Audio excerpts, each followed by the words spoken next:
Bangladesh reform in 5 minutes এবং আজকের topic হচ্ছে টিচার্স। সো টিচার্সদের সম্পর্কে আমি কি বলবো, আমি নিজে একজন টিচার না, কিন্তু আমি একটা প্যারেন্ট এবং আমি বিদেশে থেকে টিচার এবং টিচিং জিনিসটা কি এটা কিছুটা শিখতে পারছি।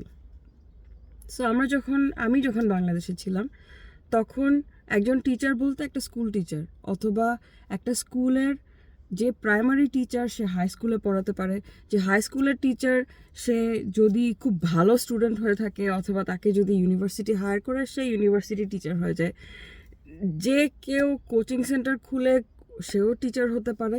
সো মানে টিচারের কোনো গভর্নেন্স নাই, কোনো টিচার কে, যে শিক্ষা দেয় সেই টিচার। কিন্তু আসলে কিন্তু টিচিং ওইটা না, শিক্ষা দেওয়া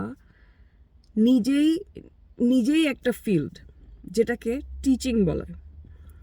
তো এখন আসেন একজন আইডিয়াল টিচার সম্পর্কে আলাপ করি।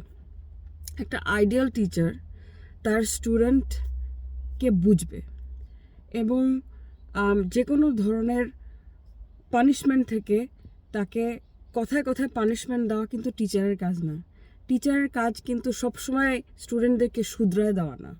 একটা টিচারের কাজ হচ্ছে তার স্টুডেন্টকে বোঝা, স্টুডেন্টের ক্যাপাসিটি বোঝা এবং ওই ক্যাপাসিটি অনুযায়ী ওই স্টুডেন্টকে যে শিক্ষাটা সে দিচ্ছে ওই শিক্ষাটা ঠিক মতো দেওয়া, যাতে এই স্টুডেন্ট বুঝতে পারে বা ক্যাপচার করতে পারে।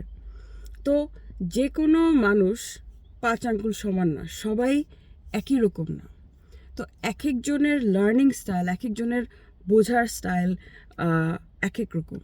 কেউ হাতে পায়ে কাজ করে শিখে, কেউ বসে বসে বই পড়ে শিখে, কেউ অঙ্কতে ভালো, কেউ নাচ গানে ভালো, কেউ আর্টসে ভালো। কিন্তু আমরা আমাদের দেশে কিছু গড়বাঁধা নিয়মে সব বাচ্চাদেরকে বড় করার চেষ্টা করি। সবাইকে স্কুলে পাঠাই, সবাইকে কোচিংয়ে পাঠাই, সবাই একটা থেকে বার হয়ে যায়, একটা পরীক্ষা দিয়ে বের হয়ে যায় এবং তারপরে জবস খোঁজা শুরু করে। এদের মাঝখানে এই স্টুডেন্টগুলোকে সাপোর্ট দেওয়ার জন্য যে টিচারের প্রয়োজন, যে আইডিয়াল টিচারের প্রয়োজন, এই টিচারগুলো কিন্তু একজনও কোয়ালিফাইড টিচার্স না। আসেন টিচারদের সম্পর্কে কিছু আলাপ করি, যে যারা যারা এখন ফিল্ডে আছেন তারা তাদের অ্যাকচুয়ালি টিচিং কোয়ালিফিকেশনস কয়জন ব্যাচেলর অফ টিচিং করছেন, কয়জন অ্যাকচুয়ালি।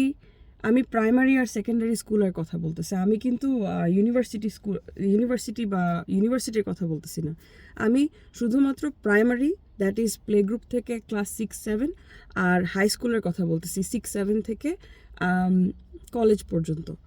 তো এই সময়টা যে কোনো বাচ্চার জন্য খুবই ক্রুশাল, তাদেরকে বুঝতে পারা খুবই ক্রুশাল, তাদেরকে সাপোর্ট দেওয়া খুবই ক্রুশাল, তাদেরকে নিজেকে বুঝতে দেওয়া খুবই ইম্পর্ট্যান্ট। কিন্তু কোন টিচারগুলো স্কুলে ইউজুয়ালি রিক্রুট করা হয়, কোন টিচারগুলা মানে কারা শিক্ষক হিসাবে এইসব স্কুলে ঢুকে? যারা নিজেরা পড়াশোনায় ভালো, যারা নিজেরা পড়াশোনায় 5 স্টার পেয়ে উঠছে। তো ওনারা কিন্তু ভালো স্টুডেন্ট, ওনারা কিন্তু টিচার না। তারা এই ক্ষেত্রে তারা মনে করবেন যে আমি যেভাবে পড়াশোনা করছি এটাই রাইট ওয়ে, এবং ওইভাবেই তারা তাদের স্টুডেন্টদেরকে গাইড করার চেষ্টা করবেন। কেউ কেউ ন্যাচারালি ভালো এবং স্টুডেন্টদেরকে খুবই ভালো মতো গাইড করেন এবং we are thankful for those great teachers. আর কেউ কেউ এই জিনিসটা করতে সফলতা পান না, যার কারণে তারা স্টুডেন্টদের ফেভারিট হন না এবং অথবা স্টুডেন্টরা ওনাদেরকে নিয়ে খুব মজা করা শুরু করেন। তো এই কারণে বাংলাদেশ রিফর্মের আরেকটা আইডিয়া হচ্ছে এই যে টিচার রিক্রুটমেন্ট আছে, টিচারদেরকে হায়ার করা হয় স্কুলে, এইটার একটা কোনো ধরনের গভর্নেন্স থাকা উচিত, কোনো ধরনের সেন্টার থাকা উচিত যেখানে সমস্ত টিচারের টিচিং কোয়ালিফিকেশন অনুযায়ী ওইখানে তাদের একটা অ্যাসোসিয়েশন থাকে এবং ওই অ্যাসোসিয়েশনে প্রতিটা টিচারের রেটিং থাকে, তারা কীরকম, টিচারদেরকে ইমপ্রুভ করার পথ দেখানো হয়, টিচিং সার্টিফিকেশন থাকে, যে একটা বাচ্চাকে বুঝতে গেলে, একটা প্লে গ্রুপ থেকে ক্লাস 6-7-এর বাচ্চাকে বুঝতে গেলে কি স্কিলস দরকার, একটা টিনেজকে হ্যান্ডেল করতে গেলে কি স্কিলস দরকার, যে বাচ্চার ফ্যামিলিতে সমস্যা হচ্ছে তাদেরকে কিভাবে সাপোর্ট দেওয়া যায়, কিভাবে একটা ছেলে বা একটা মেয়ে যে ধরেন পড়াশোনায় খুব একটা ভালো না কিন্তু অন্য কিছুতে তার মেধা আছে, তো এরকম ধরনের বাচ্চাদেরকে কিভাবে সাপোর্ট দেওয়া যায়, এইগুলোই হচ্ছে একটা আইডিয়াল টিচারের কাজ।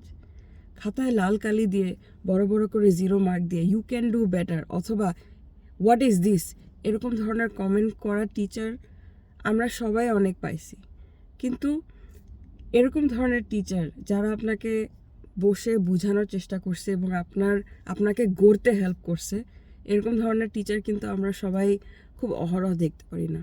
সো আসেন নতুন বাংলাদেশে আমরা বেটার টিচার হওয়া অথবা টিচারদেরকে কিভাবে সাপোর্ট করা যায়, টিচারদের স্কিলস কিভাবে তৈরি করা যায়, সো দ্যাট সামনের জেনারেশনে যে শিক্ষাটা পাচ্ছে এই শিক্ষাটা সঠিক শিক্ষা পায়, ওই দিকে আমরা ফোকাস করতে পারি।